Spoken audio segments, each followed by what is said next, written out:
Welcome to the Beyond the Bestseller podcast. I'm your host, Kelly Schuknecht, and today's guest is Jen Lawrence. Jen is the co-author of The Selfish Season, and this one's going to be fun. So let's get into it.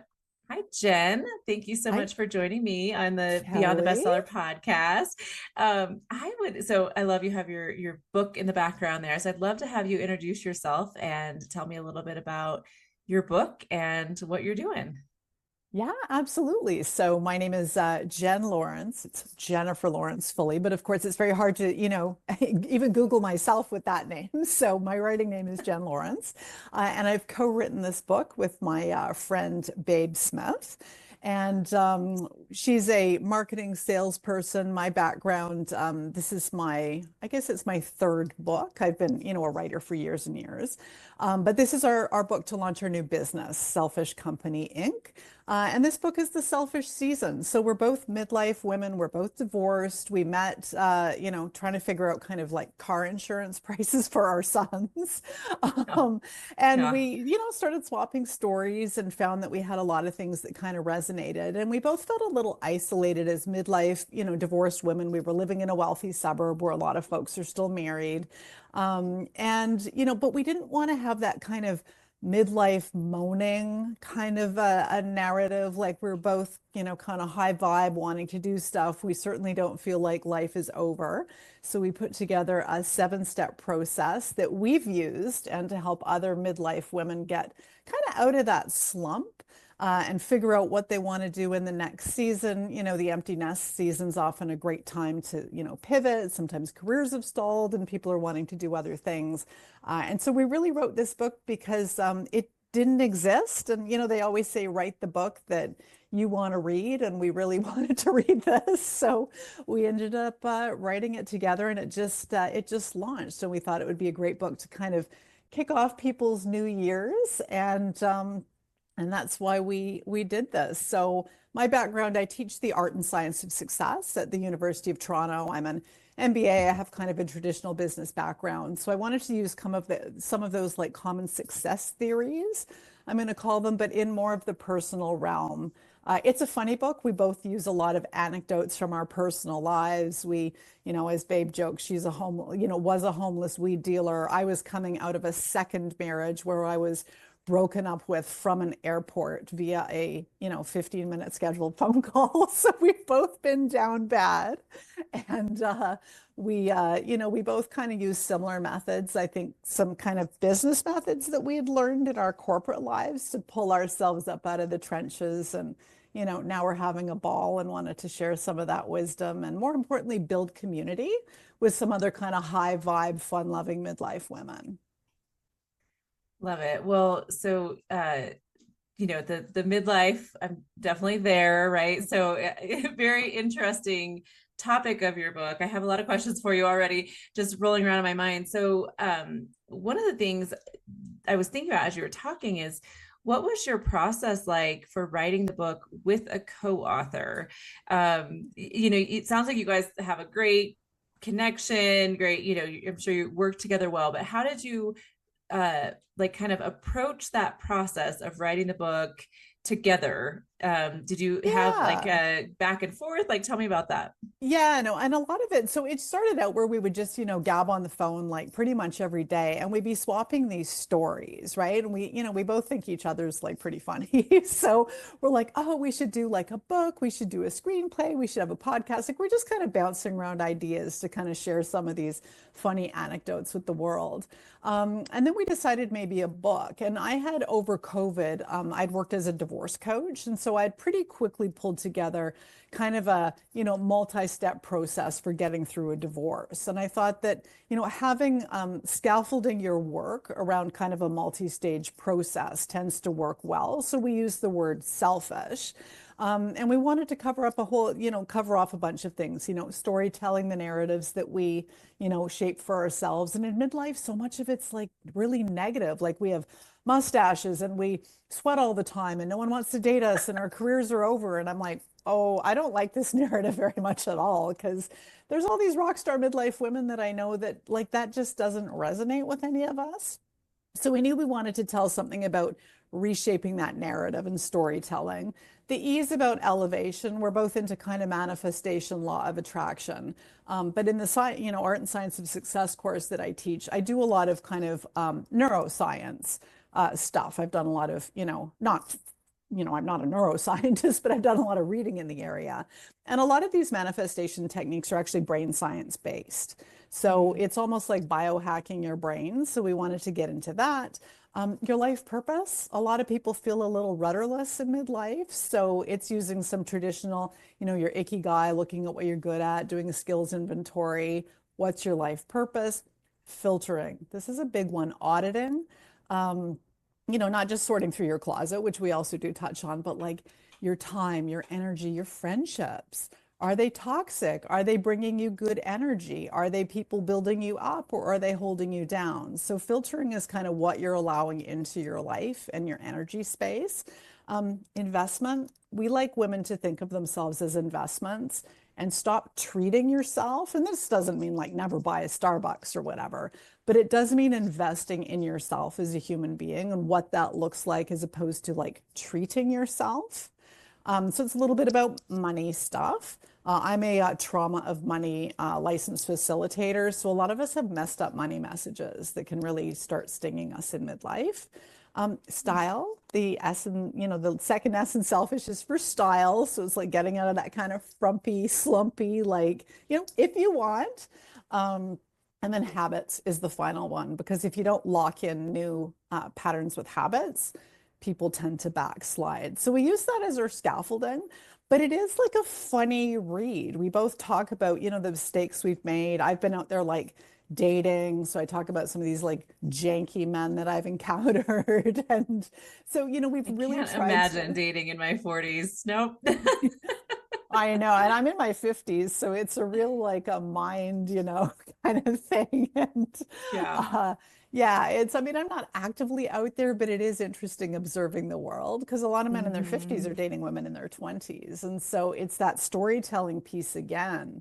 Your narrative has to be very strong in terms of what you bring to the Yeah. table. Boundaries are important. So, dating, like a lot of things, is kind of a microcosm for how you feel about yourself and your life. So if you're dating, it's really important to get this piece right. Yeah. So, I would but yeah, so imagine, I that mean, was, dating, job yeah, searching, the phase I'm in, building a business, all of those things, like yourself, it's kind of like your self-talk. I had another guest on recently that was talking about that, like your inner dialogue and just how important that is and getting that right before doing anything else, because you have to be in the right place. And I don't know that people always realize, how much we're telling ourselves every minute of every day, yes. and how important that is, that we like, even if you don't feel it, you got to start saying it to yourself, right? Absolutely. And especially in Yeah. midlife, because some of these, cognitive biases that we've relied on, some of these narrative paths are very firmly entrenched by midlife. And so, neural pathways in our brain, which is sort of how we think, they're kind of like cross-country ski trails. So if you think of it, by midlife, you've been skiing this trail like over and over and over Mm. again. So these paths are deep. And when you want to veer off path, like you might stumble, you might fall, it's going to feel really hard, right? Like all this fresh powder that you've not been skiing through. Doesn't mean it can't be done, but having again hacks for those neural paths. There's somatic practices, kind of like body-based practices. Gratitude is a big thing because it rewards your brain with dopamine for the kinds of things that you want to bring into your life. So we cover a lot of this stuff because it is tricky in midlife to forge a new path. And often, Mm. I always say the women that are lucky, if you've lost your job, if your husband's walked out on you, if you've had a health scare, you certainly don't feel lucky in the moment, but it can sometimes force you onto that new set of tracks that if you're just comfy but generally dissatisfied, it can be a little trickier. And Mm. that's why things like accountability groups, we're going to be building a community for kind of like motivated midlife women off the back of this book. Because I think, I'm in a lot of mastermind groups and things like that for entrepreneurs, writers, and it's so helpful to be around other people going off that path because, your friends and family want to keep you safe, right? Our brains want to keep us safe. So they don't like change, right? Our brain doesn't like it. Our friends don't like it. Our family might not like it. So if you are making changes in midlife, it can be really challenging. You can feel kind of isolated and alone. And like, why am I trying to ski through new snow when this other path is there? And if the path hasn't been stripped away from you, it's even more challenging, which is where having like a process to follow, a group of folks doing similar things can be really, really helpful. Hmm. Well, and I would imagine, I love the analogy that you used about the cross country skiing, and like, because you can visualize that, like it's just so easy to just keep going down that path, right? But and that's just the easier way of doing it rather than like starting to forge your own path, or get out of those ruts. I mean, there's so many, I love that. So many great things about that. And I live in ski country, so of course that like really Okay. is very close to home for me. Well, so tell me about the title of the book, because it's interesting, that selfish doesn't have the best connotation, right? But like, tell me how you two came up with the title and kind of Yeah. what that means to you.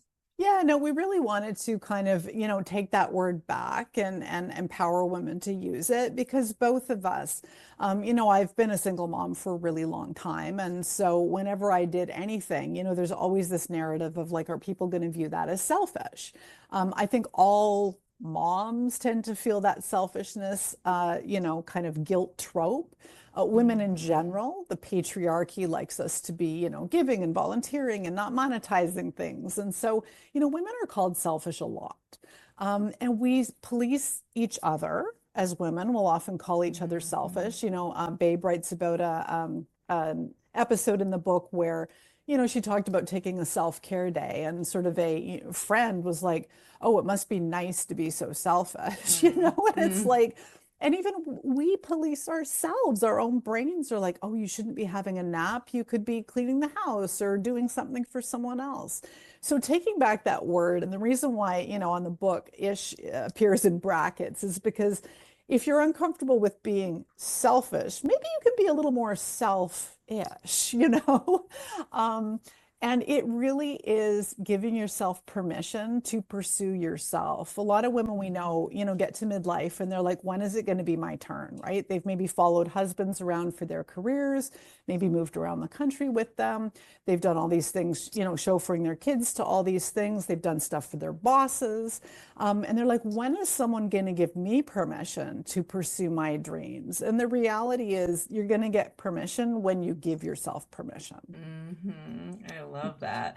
Well, and Right. you and I didn't have any we didn't talk about any of this before, so you don't know this about me, but I was laid off from my job in October and was, deciding like, okay, am I gonna apply for jobs? Am I gonna like whatever? And so your book is like, woohoo, like I feel like I need to read this right now because what I decided was like, this is the time to stop being the person behind the person and start being the person, right? Like, I so, love I that. started my own company and have been just thriving in the space of, doing my own thing, making my own decisions and doing my own networking. And, that was where this podcast came from, was just knowing that I want to elevate women in this space and talk about women, with the books that they're writing. And but I would have never done that if I hadn't, had this kind of been forced to make that decision of what is the next step. Yeah. So yeah, I love that. I mean, maybe that's somewhat like the midlife kind of, I'm in this place where I have this experience, I have this opportunity. I, couldn't have done this 20 years ago, or I didn't feel like I could have, but now I do. So yeah, I love that. Exactly. It's a great season to pivot. Mm, And it is a season where there are a lot of, forcing functions like, layoffs and divorce and all the rest of it. A lot of these things do hit us in midlife. But yeah. even if you're just coasting along, but have this kind of sense of dissatisfaction that there's more, again, we're all kind of waiting for our families to, present us like, mom or dear or honey or, whatever it is to say, it's your turn. And again, it tends to be your turn when you take your turn because people, it's not that they're Yeah. bad, but we are intrinsically, we need to look after ourselves. And so if you pursuing your dreams means dinner isn't on the table some nights, you're not necessarily going to have people encouraging you to do it. That doesn't mean that they don't want your success. It just means you might have to set some new boundaries. Mm-hmm. And part of one of the things we discuss in the book is letting the chips fall where they may. Like, what is the risk of doing what you want to do and just kind of seeing how folks react? And you can Mm-hmm. always renegotiate, but it's easier when you're starting than if you sort of say to them, hey, I have this idea, and it means you probably won't get dinner made for you for a long time. They're probably not going to be thrilled about it. Better to start, and then you can kind of negotiate things as you go. Yeah. So do you talk about this in the book? Like, how do you the people looking at you like you're selfish, like, I'm not going to make dinner because I am, working, or I am whatever, putting myself first. I'm going to get a massage, whatever I'm going to do. I don't care. And other people will look at that and say that you're selfish if you do that. As a woman, as a man, you can do Yes, whatever you want, right? Nobody says anything. exactly. But anyways, do you talk about how to get over that? And you're like, is it like you have to get over it in your own brain, or Yeah, how really do we do. break that cycle? And some of it is practice. I mean, I've been in coaching containers my whole life with, coaches. I just find coaching is an interesting and good thing for me. And one coach that I hired had this sort of episode called Let Me Disappoint You. And like literally daily, you work on disappointing someone. That can be saying no to the request for an extra dollar at the checkout counter. That can be saying no to the request for, can you just, look after my dog, or well, like whatever it happens to be. It's actually deliberately saying no, so it builds that habit of the world does not fall apart if people don't like me. People pleasing is actually a form of your nervous system being unaligned. We hear a lot about fight, flight, and freeze as being stress responses. We hear Mm-hmm. less about fawn, which is people pleasing to keep you psychologically safe. Because people like it when we people please. Like if we're fighting people, people are going to be like, hey, don't do that. If we're people pleasing, very few people are going to say, oh, don't do my errands. Don't do that for me, right? They love it. But when you recognize that people pleasing can be two things. One, it can be a stress response that shows that your nervous system is out of alignment, and therefore you need to stop it to be healthier. And B, it can also be a form of manipulation. We Mm-hmm. often people please because we want the person to then do something for us in return, even if it's like feel guilty or beholden. And when you kind of call yourself out on that, you actually start to feel better about saying no because it's more authentic, right? And sometimes explaining to people like, mom's doing this new thing. It's making me really, really happy. And you'll see that they're happy for you, but so you need to fall in love with that vision. You need to take a really good hard look of, are you doing this for them? Because then you're hoping they'll do something in return. Like, I made all of your meals and you don't want to come home for Thanksgiving. You know what I mean? Like, that's manipulation. So you need to Mm-hmm. kind of call yourself on your own stuff sometimes in this process. Or Mm-hmm. are you people pleasing? Are you resentful? A lot of women are filled with resentment and bitterness because they're doing stuff for people they really don't want to do or energetically don't have the bandwidth for. And it's building up a lot of resentment until at some point they explode and like go on Mm-hmm. strike or file divorce or start screaming at everybody. And it's like, reminding yourself, like, I'm not making this meal so that I feel really good, so that I'm like a happy and engaged person with my family. When you can see that bigger picture, it's so much easier to say no to those little things because you Mm-hmm. know that there's something bigger and better that you have in mind. I would say so. I would say for me, you're you're making me think of just an experience that we had in my house, right? So I would say for me, like, I don't do things with the like for manipulation, but I do it out of like the feeling that I'm supposed to do things, right? Like, but so that first thing you were saying with that, like being out of line with your, how did you say that? Like, I don't know, but anyways, like just, the, what I'm doing is out of line with like what I'm, feel like I should be doing, right? But like, Yeah. or what I want to be doing or whatever, You're out of alignment with what out you of alignment. really Yes. Thank want to you. do. Yeah. Yeah.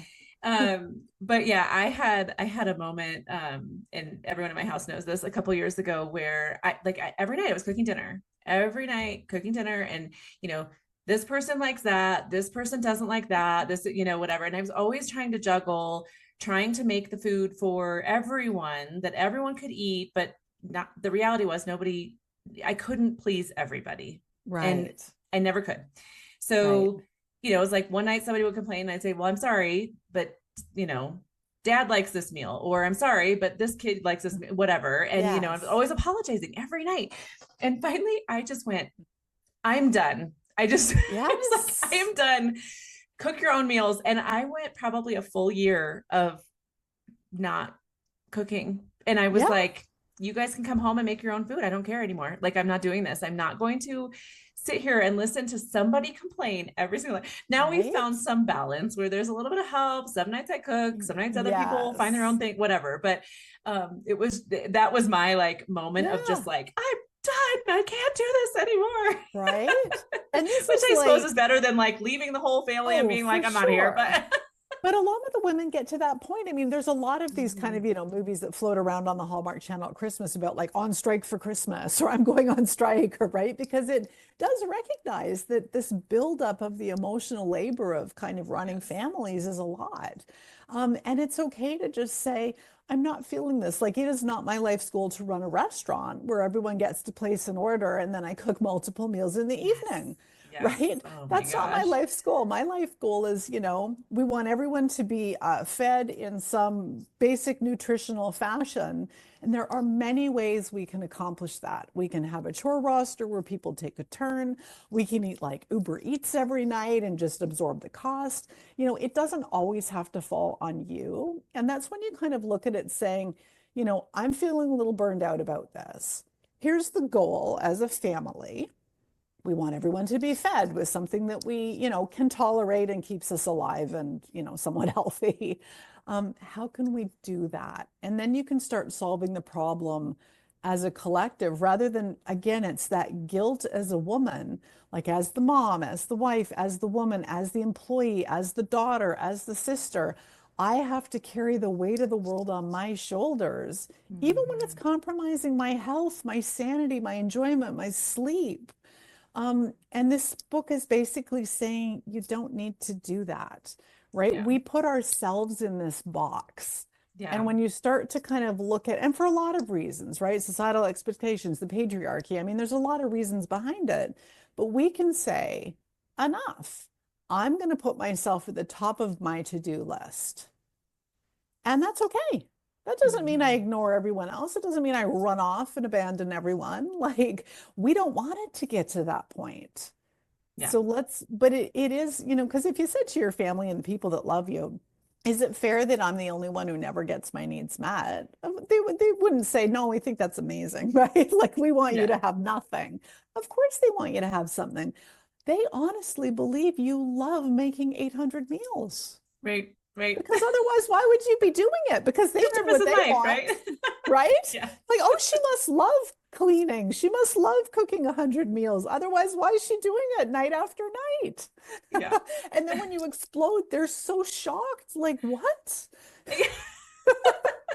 What? Why did you do it for the last 15 years if you hated it? Right. Right. Well, yeah. And I mean, I cooked all the time for 20 years, 20 something years.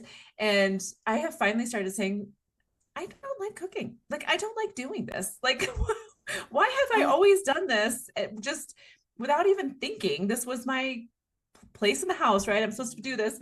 And now I say to people all the time, like, yeah, I don't like to cook. Like, my yep. husband's actually better at cooking than I am. And when he chooses to do it, Yeah, he, we're all does a happy. great Like, it's job. fine. He can do that. I know. And otherwise, people don't know. I remember walking to this woman's apartment and she had like 800 frogs everywhere, like frog toys, frog art, frog, like everything. And I'm like, wow, you must love frogs. She's like, not really. She said, I had a couple of frogs that I had that I thought were cute. And then people would come to my place and be like, oh, you like frogs. And suddenly I'm like the frog lady. And then every occasion, people are like, oh, let's get her a frog themed, dish mats and carpets. And she's like, I don't even really like frogs. But at this point, if I were to tell people, I don't like frogs. Like they're all going to be like so upset. But I mean, cooking was kind of your frogs, right? Yeah. Yeah, absolutely. Yeah. And Like, you think, I mean, I don't know, our generation maybe, like you think that like you're supposed to do that, right? So you're supposed to just do it happily and whatever. And now I've realized when I'm talking to younger women, like I make a point of saying like, you like to cook, great, good for you. I don't. So like, you know, and exactly. like help them understand that like, I mean, if they want to do that, great. But like if they feel that pull in a different direction, like it's okay to not be that It's person. And yeah. okay. Yeah. And Mm-hmm. we've always had to be all things to all people, right? Like truly like gorgeous and cooking and smart and this and checking the homework. And it's like enough. Yeah. Yeah. We don't have to be all things to all people. Well, I talked way more about cooking than your actual process of writing your book, but I that was so much fun to just talk through some of that because I feel like women we get into these you know, feeling like it's people pleasing, but like meeting people's expectations, like feeling like we can never, it's never enough, right? And Yeah. so I love the message of your book and what you're doing. And so Yeah. I will link to your book in the show notes, but is there any Amazing. other way that people can find you? What are Yeah, other ways the that book people can is get in The touch? Selfish Season, so it's available on all the Amazons, and also it's through independent. You can request it of your independent bookstore. It's available through those routes as well. Selfishcompanyinc.com is where you can find all our socials. You can connect with us. We're launching a community. In all of 2025, we're kind of launching a whole bunch of things. So yeah, and we just want to connect with other high vibe women who are doing fun things. We don't, moan about this season. We think it's one of the most exciting ones, and we just want to attract some other folks who are doing the same things. So I was so thrilled when I had an opportunity to be on this podcast because you're in this exact space, right? You're Yes. reinventing yourself. You're offering opportunities to connect with other high vibe women. You're elevating people, which so resonates with what we are doing. So I so Absolutely. appreciate the chance to be on this and to share some of our story with you and your listeners. I love it. Well, thank you, Jen. Thanks so much for coming on. Amazing. Thank you. For a community of women writers to support and inspire you on your journey, join the Author Power Circle. Connect weekly with fellow authors, stay accountable, and move your book forward in an encouraging community. Learn more at kellyschuknecht.com